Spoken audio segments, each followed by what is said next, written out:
Fortune Magazine, June 1936, Volume 13, Number 6, on the 7th year of its publication. Henry Luce, publisher of Fortune since its debut in February of 1930, and also the founder of Time magazine, said of Fortune that he wanted the new magazine to be as beautiful a magazine as exists in the United States, if possible, the undisputed most beautiful. And with deeply saturated, vibrant, in some cases holographic color tones on many a high-glossed 11 by 14-inch magazine-grade stock paper, this presenter believes that Luce's vision has indeed come to life. And that's to say nothing of the impact it's made on business reporting, publications of which before its inception were subject to numbers and statistics on black and white newsprint, a rather boring way to go about the nature of the current economy. Luce described what he wanted from the magazine's impact to the general public as the ideal super-class magazine, a distinguished and deluxe publication vividly portraying, interpreting, and recording the industrial civilization. And despite its steep $1 per issue price tag, subscriptions since its first publication have gone up to more than 400,000 readied readers, no doubt enthralled by the flashy color art and snappy editorials. The cover art was designed by one of the quality, seasoned artists, Antonio Petruccelli, that complements one of the featured articles reporting on the rich and cultural heritage of the city of Philadelphia that has shaped our nation's political as well as socio-economic perspectives, according to the writer. But this read-along is all about that brand new sparkling superliner featured throughout this June 1936 issue from the British steamship company Cunard White Star line, the Queen Mary, which, as of the time of this broadcast, has just completed her maiden voyage from Southampton, England to New York City. Like the colorful cartoon before the main feature, we shall begin with an excerpt on page 30 from the off-the-record section, speaking of the expensive model produced of the Queen Mary and its substantial influence. Models. The advent of the Queen Mary, which is noted at length in this issue, has given the Ideal Aeroplane and Supply Company of New York the edge over the Model Builders' Guild of Hempstead, Long Island, in their long but thriving feud. Last year, Model Builders walked off with the rights to sell the official Normandie model building kit and made a great success of it by sponsoring jointly with the French line, a contest whose winner, the person who built the best Normandy model, was to get a free trip to Europe on the Normandie. Ideal, its dander-up, worked hard perfecting its Queen Mary model kit, and was rewarded by winning the rights to sell the official Queen Mary kit and sponsor a free trip contest on the Queen Mary. Its victory was only slightly marred by the fact that Model Builders rushed its kit on market before Ideal was quite ready, and sold 10,000 sets, unofficially though they were, before Ideal got started. But Ideal expects to pull ahead rapidly and sell $250,000 $1 sets and 20,000 $5 sets. The dollar kits include specifications, hull, spars, booms, 22 lifeboats, 48 davits, 2 anchors, and all necessities. The idea of tying up model shipbuilding contests with specific contemporary ships seems to have originated a few years ago with Model Builders, whose first coup was a model, not of a ship, but of an airplane, a TWA plane. Whoever built the best plane model from the material in the kit got a free ride on a TWA plane. Model Builders then started a Queen of Bermuda contest, the prize being a trip to Bermuda. Last year's Normandy contest was a marked success. One of the entrants was a man who lived in the interior of Arabia, and his kit reached him via camel. Model Builders is sure of this because the post office charged extra for the camel. The interest in new ships has given the ship model kit business considerable impetus. In the high price brackets, $1 and up, they outsell airplane model building sets, but they are far outstripped by planes in the 5, 10, and 25 cent store kits. Reason is that adults who can afford to pay $1 or more don't think it dignified to chase toy airplanes around, so they build something they can admire on their mantles or in the privacy of their bathtubs. Makers of fine, accurately scaled, and expensive ship models report no call at all for models on contemporary liners. Cunard has, for display in its offices, a precise copy of the Queen Mary, which is 22.5 feet long and 5 feet wide.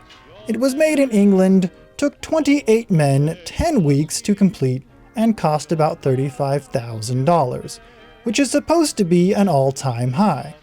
Incidentally, the most complete commercial ship model debacle on record was a carefully scaled model of a coal barge that someone hopefully and unsuccessfully tried to market a few years ago. And now, commencing on page 103, the featured Queen Mary article, with color photographs by Madame Yevonde. The RPMs of her turbines, the pitch of her siren, the hues of her decorations, the doubts that her $35 million investment will pay dividends. A few days after these words are in print, a solid dark Welshman named Llewellyn Roberts will undergo the most profound experience of his 32-year career of seafaring. Mr. Roberts, wearing a blue uniform with 4 gold stripes on the sleeve, will be aboard the Royal Mail steamer Queen Mary, westbound from Southampton on her maiden voyage across the North Atlantic. He will have very little time for jollying the passengers and distinguished deadheads at his table in the dining room. For most of his waking hours, he will spend between his office far down on F deck and the engine rooms below. Mr. Roberts will be fully preoccupied with the readings on a profusion of dials and gauges, the reports of some 50 junior assistants, the precise pitch of the pervading hums and screams of his machinery. Mr. Llewellyn Roberts is chief engineer of R.M.S. Queen Mary and is individually responsible for the performance of the greatest power plant afloat.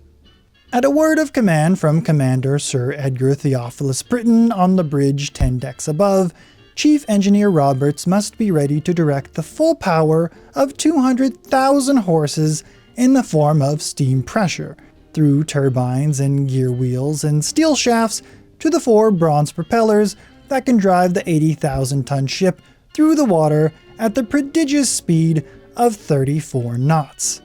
And at the press of a button by some uninteresting passenger on B deck, Mr. Roberts' machinery must provide the electric current that rings the bell for the steward and pumps the water and freezes the ice cubes and toasts the canapes that go with the passenger's spot of scotch.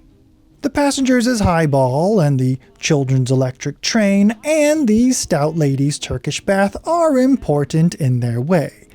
But Mr. Roberts' principal concern is propulsion of a 1,018-foot liner. And to start that process, his fabulous world below the waterline includes 4 large, 80 by 60 feet boiler rooms, which are as clean and cool as a modern dairy, but without any smell. In each room is a unit of 6 water tube boilers. Every day at sea, the unit gulps 150,000 gallons of water that must be so carefully purified and softened, lest mineral deposits clog the 6,500 tubes in each boiler, that the mere act of spitting in the feed line will set off an automatic alarm. To boil the water into steam, there are 50 bunkers full of furnace oil, 8,300 tons in all. From the bunkers, the oil is pumped into settling tanks, heated, filtered, heated again until fluid enough to make a fine spray in the 168 burner nozzles, where it becomes a series of white-hot jets within the boiler. For the most efficient combustion, air is forced into the open stokeholds by blower fans, developing such a cyclonic draft within the boiler rooms that men are obliged to pass through a double-doored airlock upon entering or leaving. All boilers are covered with asbestos, and all pipes, pumps, and open spaces are enameled white to show the slightest trace of stain, for stain means a leak, and a leak might mean fire. Steam from the boilers at 400 pounds pressure and superheated to 700 degrees Fahrenheit is piped aft to 2 turbine rooms where its tremendous bursting energy is harnessed to the task of turning 4 gear wheels 14 feet in diameter. The harness is called a turbine. It operates like a hermetically sealed windmill, only in place of wind, there is steam blasting out of flared nozzles. And instead of big vanes, there are tiny blades, 257,000 blades in the 16 turbines of the Queen Mary, each blade tested and fitted by hand. The Queen Mary's turbines are 4 stages, quote-unquote, which means that they are built in sets of 4. High pressure, first intermediate, second intermediate, and low pressure. Each set is mounted around one of the gear wheels. Pounding madly from the boilers, the steam charges into the high-pressure turbine, loses part of its energy in turning the blades, passes somewhat chastened to the second, third, and fourth turbines, which work at successively lower pressures until, thoroughly tamed, the steam collapses into condensers that return it as water to the boilers. Meanwhile, in its wild spree, the steam has done its work. It has whirled the tiny windmill blades on a shaft with a pinion at the end. 3,600 revolutions per minute, normal speed. Each pinion of the 4 turbines is geared to the big 14-foot gear wheel by double helical teeth accurate to 1/2 of 1,000th of an inch. So the big wheel, 15 times greater than the pinions in circumference, turns over 240 times a minute. From this gear wheel, a hollow steel shaft 27 3/8 inches in diameter extends aft, penetrates the stern of the hull, and holds at its outboard end a 35-ton propeller, nearly 20 feet in diameter. The propeller and its 3 mates at the end of the other tail shaft beat the water with such force as to set up an ear-splitting din within the hull, warp the blades perceptibly out of line, and push R.M.S. Queen Mary, with 2,000 passengers, across the sea in 4 days, faster than any other liner afloat. For seeing to the behavior of those 4 bronze screws, Mr. Llewellyn Roberts is paid something like $6,000 a year.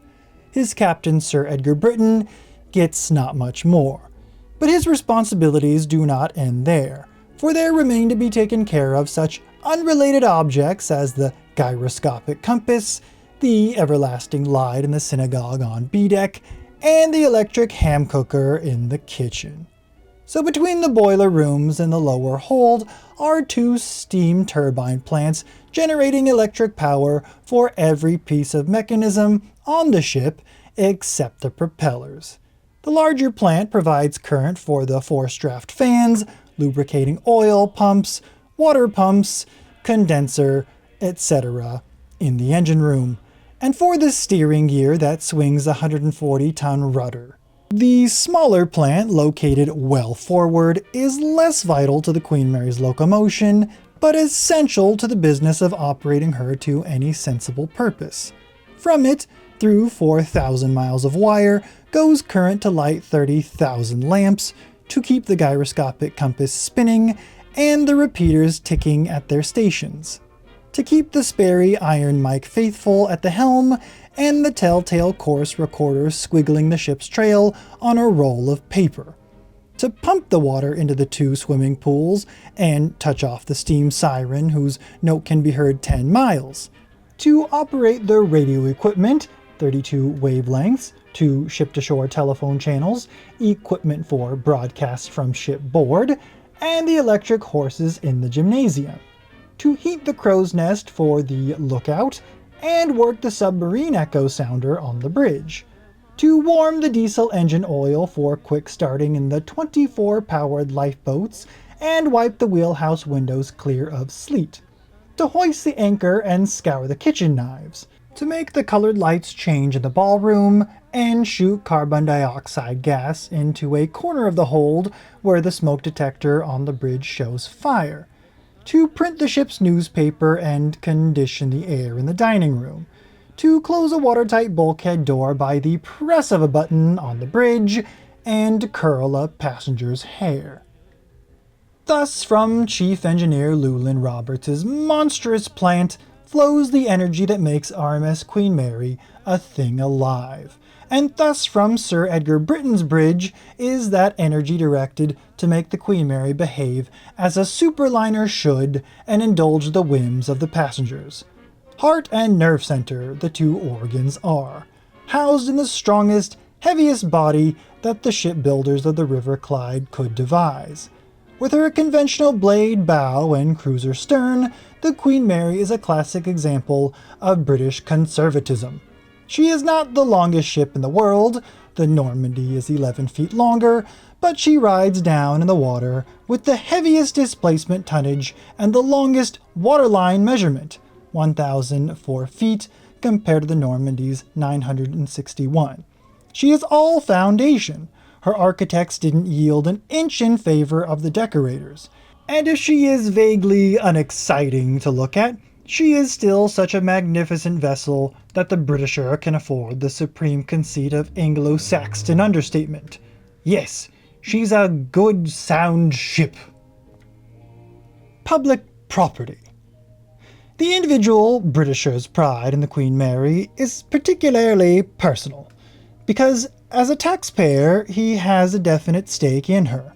The British government to date has advanced $22,500,000 on account of the Queen Mary, $15 million directly toward the $30 million cost of building her, $7,500,000 as working capital for the merged Cunard White Star line.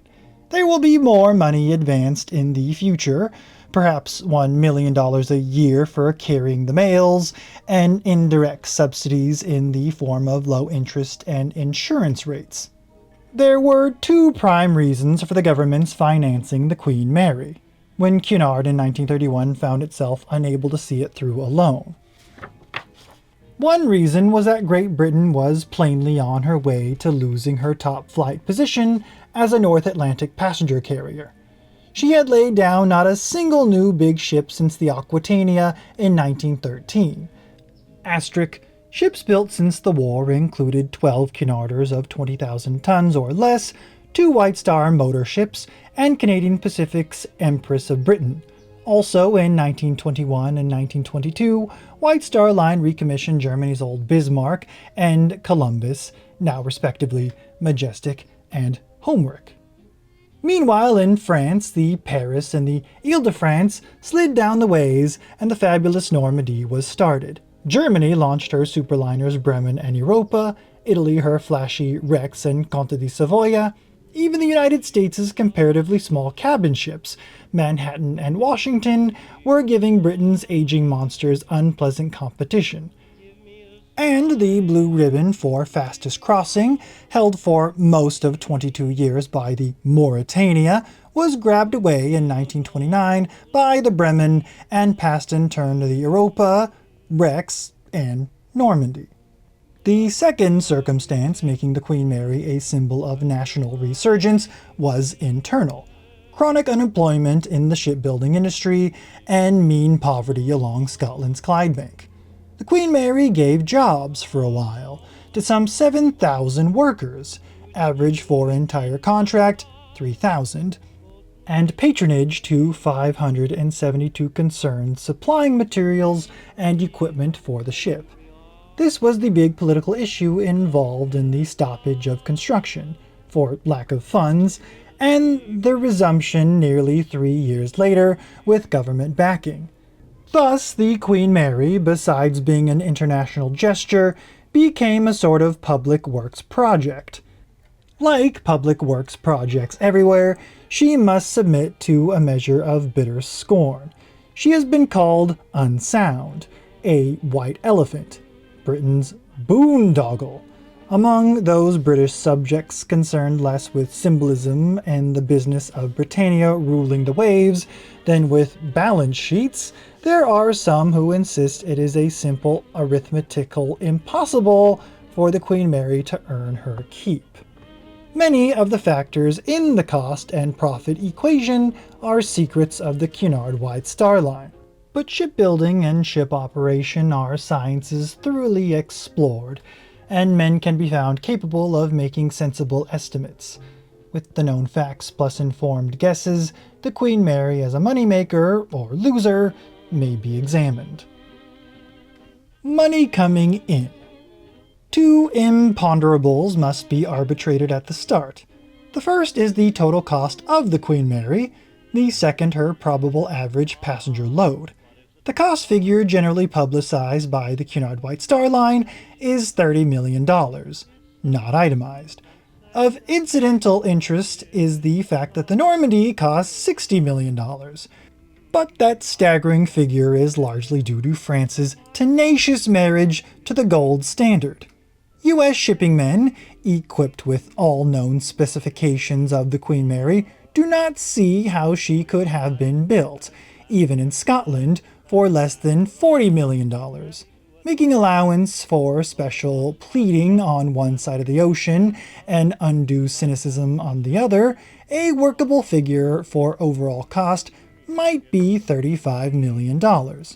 The average load is not Cunard White Star's secret. It is God's, and something that Cunard White Star would like very much to know in advance. Meanwhile, without blinking an eye, Cunard White Star predicts a yearly average of 75% of capacity, which can only mean that hard-headed chairman Sir Percy Bates and his hard-headed directors have suddenly ceased to be realistic. No North Atlantic supership has averaged 75% since the days when hordes of US-bound immigrants jammed the steerage of the ships with the most funnels, and ship owners would rig 2 or 3 extra funnels, quote-unquote, of canvas for use in European ports. Granted that no Queen Mary has existed until now, experiences of other ships are not wholly without significance. Last year, the Normandie averaged 60% full during the season, June 1st to September 21st.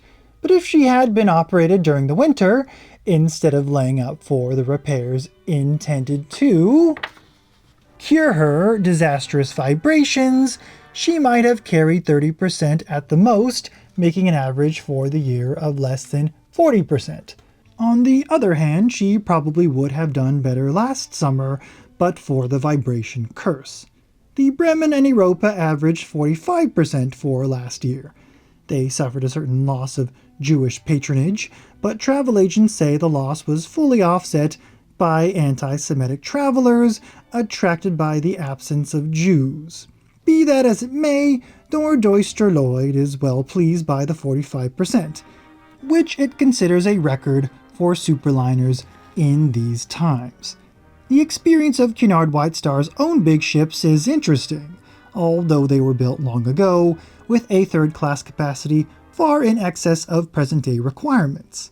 The Aquitania, Berengaria, and Mauritania together average 30% full for the year. For the sake of argument, let us suppose the Norddeutster Lloyd's 45% is a credible performance, and let us allow the Queen Mary an additional 5% for travelers who will go out of their way to sail on her because she is new and large and handsome, and because she ought to meet her schedule with comparative comfort in all kinds of weather. The Queen Mary's 50% would divide roughly between 75% for the 3 1/2 month season, 40% for the balance of the year, with the ship out of service 1 month for layover, say January. Strictly speaking, the layover would be about 6 weeks, leaving 46 weeks for 23 possible voyages. But the Queen Mary probably will make not so many. For convenience, it is safe to assume 20 round trips per year. Since passengers never assign themselves to cabins in convenient groups of 2s and 3s, so as to occupy all berths, a ship never sails literally full. Thus, as the Queen Mary has a maximum capacity of 2,100 passengers, full is taken to mean 1,900, and 50% full to mean 950. It now becomes necessary to guess what class of accommodation a year-round half-shipload of passengers would choose. Half-load capacities on the Queen Mary are cabin 346, tourist $340, third, $265. A fair supposition is that the most expensive staterooms, i.e. cabin, would be somewhat less than half full, and the less expensive space somewhat more. Hence the 950 passenger might dispose themselves thus: 300, tourist, 350, third class, 300. The cabin passengers will pay on an average 15% more than the minimum round-trip fare of $550, asterisk average of in-season and off-season rates. The tourist will average 10% above their $290 minimum. The thirds will pay the approximate minimum of $186. That would give a gross revenue from cabin passengers of $189,750, tourist $111,650, third class $55,800. From that gross revenue must be deducted commissions averaging 7% on 3/4 of the tickets sold. Call it 5% of the total. But there are other revenues to be added. 15% for mail subsidy, freight, practically non-existent except for gold, and such enterprises as bars, beauty parlors, deck chairs, rent of dog kennels, etc. Making both adjustments and allowing for a 5% reduction on round-trip tickets, the revenues from a round trip of R.M.S. Queen Mary would come to about $390,000. Money going out. First and largest cost item is fuel for the Queen Mary's 200,000 horsepower turbines. Consumption per round trip and for keeping up steam while in port would be a little less than 11,000 tons, which at $7.26 a ton costs nearly $80,000. A ship may use from 3 to 10% more in rough weather, but let's let the figures stand. Wages come next. The maximum crew number, 1,050 men, of whom about 800 are stewards. In winter, the staff of stewards may be reduced by at least 200. So a fair average for the ship's company is 900. Their pay would total not far from $35,000. Then, food. It costs $3 a day to feed a cabin passenger, $2.60 for a tourist, $1 for third class. Still, assuming that the ship is half full of passengers, their food bill for the 8 days of the round trip would be $17,000. Sailors' rations cost only 50 cents a day, but they must be fed for 14 days, $6,300. Total, say $25,000. Next item is maintenance and repair. Practically every piece of equipment on the ship, from the iron mic in the wheelhouse to the frigidarium in the Turkish bath, requires attention every year, at a cost of about $175,000. The annual January layup, with steam up and fair-sized crew aboard and large wharfage charges to pay, may add another $50,000 to the bill. At the end of every 4th year, an overhaul is necessary, costing about $60,000, and at the end of the 10th year, a complete overhaul costing $600,000. The two together must be provided for at the rate of $75,000 a year. The whole repair bill thus makes $300,000 a year, or $15,000 a voyage. To that, add $10,000 more of supplies, of which $5,000 is lubricating oil. Then there is a large list of routine operating charges: dockage, towage, pilotage, port dues, loading and discharging passengers, $1 per head per port, and of freight and laundry and P&I insurance, protection and indemnity, i.e. ship owners' pool to take care of damage claims, lump them together and say another $45,000. That completes the list of direct operating costs. Overhead is usually reckoned at 15% of the passenger revenue, advertising at 5%. On $360,000 revenue, the two charges together make roughly $70,000 per voyage. Next, the charges against capital. Depreciation at 5%, breaks down to $85,000 per round trip. Insurance, a good part of which is carried by the government, cost $15,000 to $100,000 for both. Interest on the government loan at about 1.5% or $225,000 a year makes more than $10,000. Now the cost can be tallied. Operating expenses: fuel, $80,000. Wages, $35,000. Food, $25,000. Repair and supplies, $25,000. Dockage, etc., $45,000. Total, $210,000. Overhead, $70,000. Capital charges, depreciation and insurance, $100,000. Interest and government loan, $10,000. Total, $110,000, equating to $390,000. The revenue, it will be recalled, was also reckoned at $390,000, which, allowing for fallibility of guesses and the glib approximation of estimates, indicates that the Queen Mary might break even if she succeeded in making a 50% average load. In other words, $35 million would have been spent for the privilege, continued on page 134,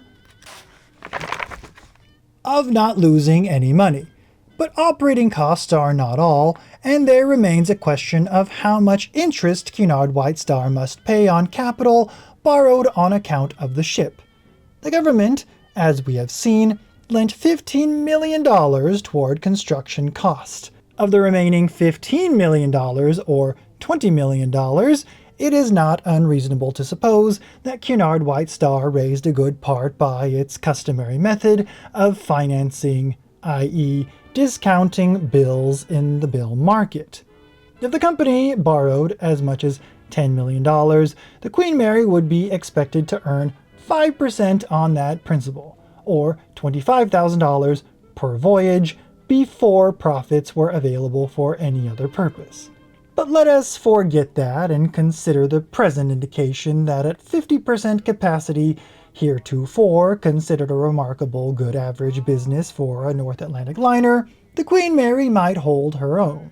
Then recall Cunard White Star's cheerful prediction that the ship will average not 50%, but 75% full. In that happy event, her gross revenue would go up from $390,000 to $590,000, her food bills and overhead would rise about $50,000, and her net earnings for a round trip would be $150,000, a handsome $3 million a year.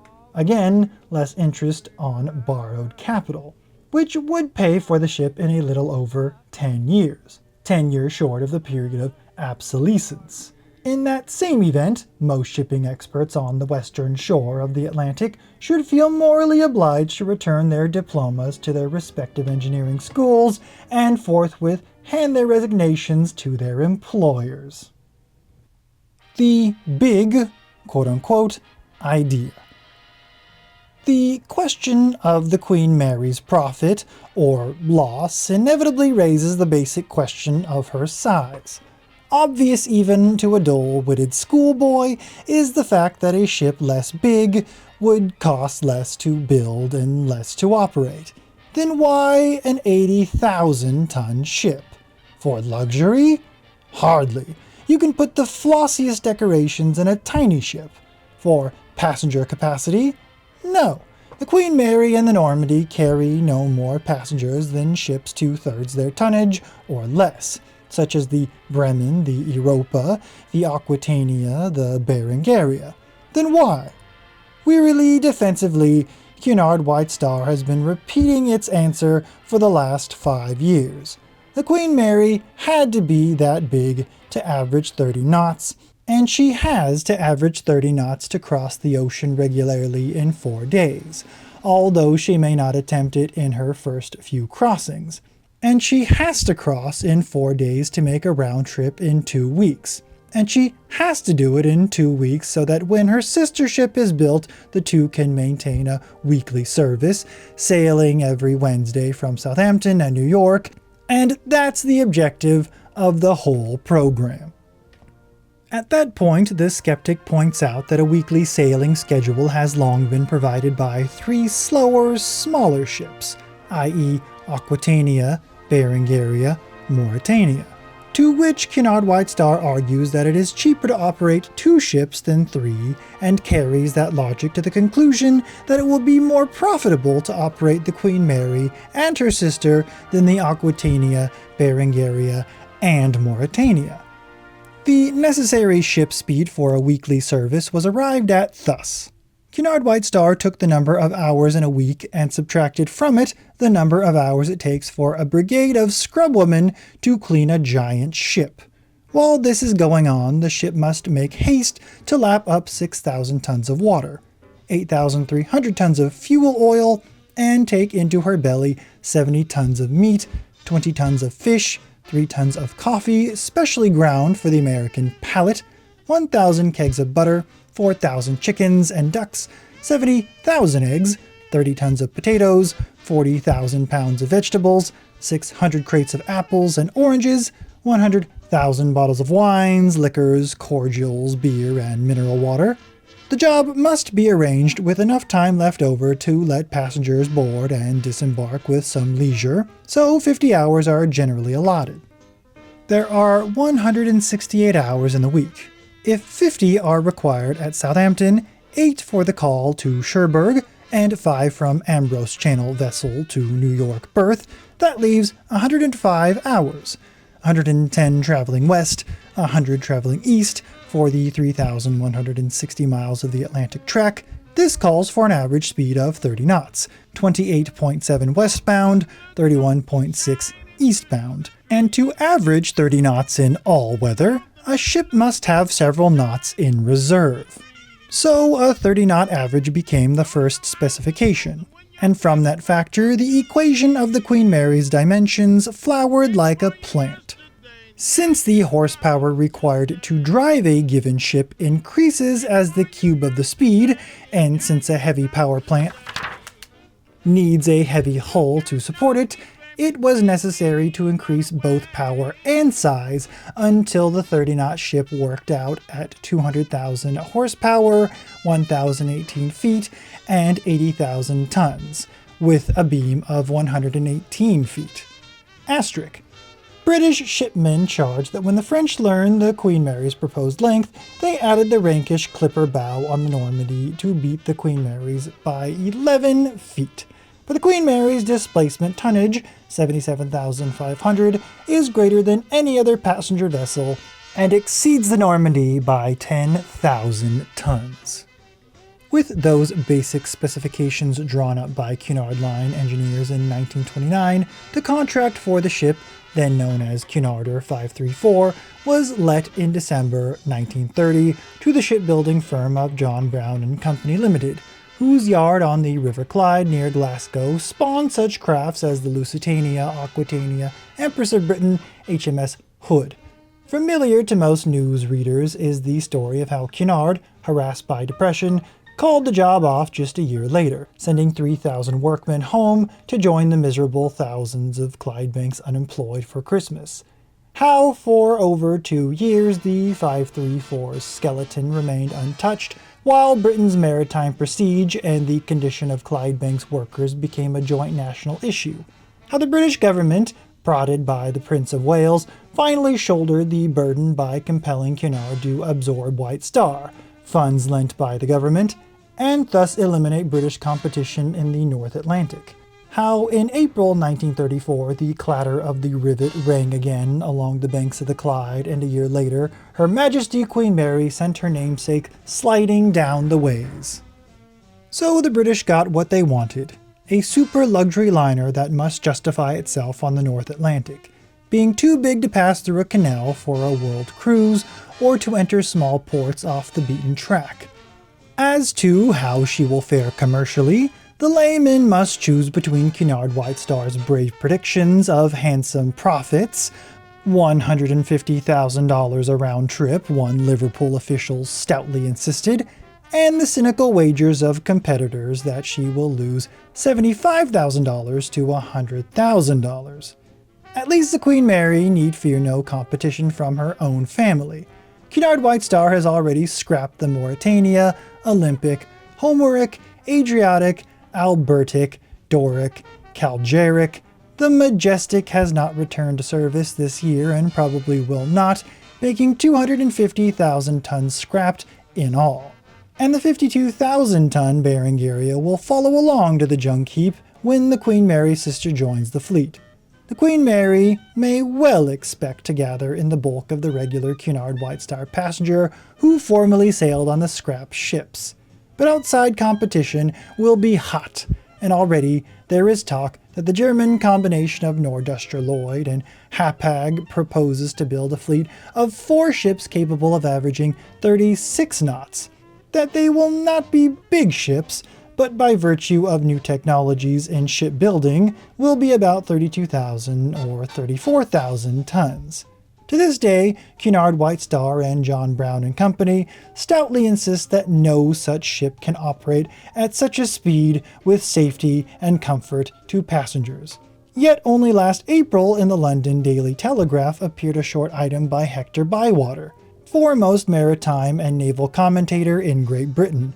Said he of plans for the Queen Mary's sister, "It has been found that, owing to recent advances in hull design and machinery, it would be possible to build a ship accommodating as many passengers and having as high a speed as the Queen Mary, but of considerable less tonnage." Now the color images and their descriptors. The color images were made possible by the Vivex process. Invented in 1928 by Dr. Douglas A. Spencer, who later went on to become managing director of Kodak, Vivex was a modification of the trichrome Carbro process in which sheets of cellophane were used as temporary supports for the pigment images. National Science and Media Museums. Color of a Queen. Not until R.M.S. Queen Mary was built was a color camera ever set to catch the process of completing the details of construction and decoration of a liner's interior. The pictures on this and the following pages were commissioned by Fortune from Madame Yevonde, Middleton, while artisans still swarmed over the ship. Beneath it, the power of 200,000 horses. You can get a sitting room, and a servant's room too. For 4 nights at $100 a night, you can sleep in this A-deck suite on a box-springed bed that is probably as comfortable as anything you have at home. You will look at decorations that may include peach glass and python skin fabrics, or fancy woodwork of Japanese chestnut, or patopsco, or zebrano, depending on which of the 26 schemes is carried out in your room. You tell time by an electric clock, and you can reach out and telephone your friends ashore. You hang your clothes on molden hangers in an illuminated wardrobe and open the bathroom door by a plastic composition knob that is warm to the touch. In the bath, which may be lined with imitation alabaster finish, are fresh and salt water for shower and tub. All corners of walls, floors, and ceilings are rounded to make dusting easy. Sister Doris decorating the grill. Sister Anna Zinkenson decorated the ballroom. The detail above, painted by one of the Mayfairish sisters Zinkenson, is on the starboard wall of the ballroom on the promenade deck. Trimmed in gold and silver, the room is distinguished by a system of indirect colored lights that change automatically with the varying tones of the dance orchestra. The column, decorated by Doris Zinkenson, lower left, is in the veranda grill. Everything a la carte, but at no extra charge. A penthouse nightclub on the sun deck, walled by the 22 adjustable windows with heated sills. Not only do its lights change with the music, but an arrangement of mirrors illuminates the dancers' feet as they shuffle across the sunken parquet floor. Tables are arranged on black carpeted terraces, railed by balustrades of silver, bronze, and gold. Engraved glass panel and main dining room. For lounging and tippling. Timorously modern in design, academic in inspiration, like everything else on the Queen Mary, is this carved green glass panel in the main dining room, upper left. The ship's designers eschewed the Victorians in their extensive use of glass for light and decorations, as well as by a profusion of drinking facilities. The modern bar at the left, steel red and cream, is something notably fancy for tourist passengers. The easiest place for alcoholic landlubbers to spy a sea serpent is from the observation and cocktail lounge directly under the bridge, opposite page. 21 high windows give a three-sided view of the oncoming ocean. Its decorations include wood of Bubinga curl and mazur birch, silver and bronze metalwork. The mural over the semicircular bar is by A.R. Thompson, deaf-mute celebrated for his decoration of the Seville Theatre, and recalls the revelry in Trafalgar Square during the Silver Jubilee. Over these and the 7 other bars and pantries on the ship will be served some of the 5,000 bottles of spirits, 10,000 wine, 40,000 beer, 60,000 mineral water consumed on a single voyage. When weary of drinking, you can watch the sea in 3 directions, and vice versa. Madonna of the Atlantic, Catholic altarpiece in the cabin drawing room. For playing at sea, cabin youngsters have a swank arrangement of 1 room in 3 compartments in which boys and girls can hang apart by sexes or mingle as they please. The boys have a Wild West shack and a sentry box. For girls, a doll's house complete with cooking utensils. All will have previews of Mickey Mouse and Popeye films, an aquarium of tropical fish, and a ceiling shining with sun, stars, and man in the moon. Yet many a cabin child might envy the tourist Moppet's double-track electric railway with signals, tunnels, stations, a Royal Scot train, and a locomotive for shunting operations. The toy candy shop with scales and cash drawer. For praying at sea, the seagoing Madonna surrounded by a globe with North Atlantic track, charts, sextant, lamps, anchors, etc. was executed by artist Kenneth Shoesmith. She stands at the forward end of the drawing room on the promenade deck, with sacristy and robing room nearby.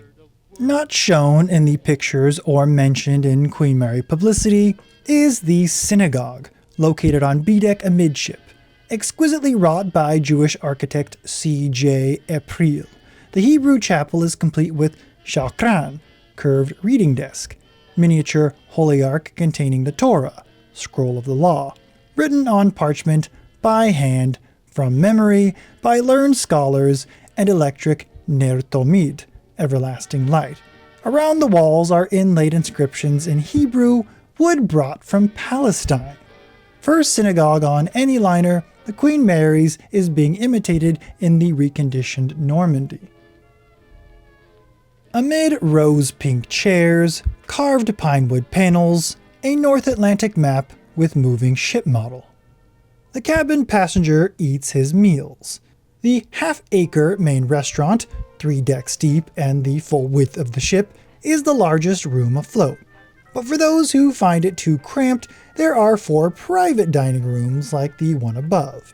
Pink chairs and autumn-tinted floor were selected by woman stylist for showing off evening dresses to best advantage. 14 carved panels cover the history of shipping from Egyptian times through Columbus to the future of air travel, while the menu rambles from grapefruit au kirsch to marrow sur croûte. The carvings of sea mythology on the bronze doors include little loves, one swinging on the whiskers of an angelfish, some astri dolphins, and another blowing sounds out of a cockle shell. The crow's nest. For climbing 110 steel rungs to inside the masts, the lookout is rewarded by an electric heater, a glass shelter against the elements. The bridge wing projects 12 feet beyond the side, giving a clear fore and aft view the length of the ship. Streamlined bridge. The wind slot deflects the headwind upward as an invisible wall, shielding the watch officer from wind, sleet, or spray. How to run an 80,000-ton liner.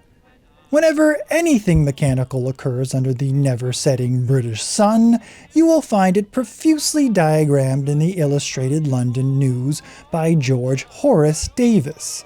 To Artis Davis, old-time seaman and Royal Air Force officer, the Queen Mary has been a continuous field day. So informative were his sketches of the ship's workings that Fortune, with permission, here adapts several on this and the following page. On the bridge are shown the 2 steering wheels, in case one should go wrong, the individual engine telegraphs, the revolving window glass, which throws off rain or spray. Not shown are the electric log, course recorder, submarine echo sounder, fire detector, and automatic pilot. The Queen Mary probably will not sink. But if she should, she offers her passengers 24 diesel-powered lifeboats, 2 of which are equipped with wireless. Each boat holds 145 persons, more than were carried by the first Cunard liner, Britannia. Launching the boats, a precarious job, is simplified by use of the Taylor gravity davit currently in vogue. One man at the electric winch can control the whole operation.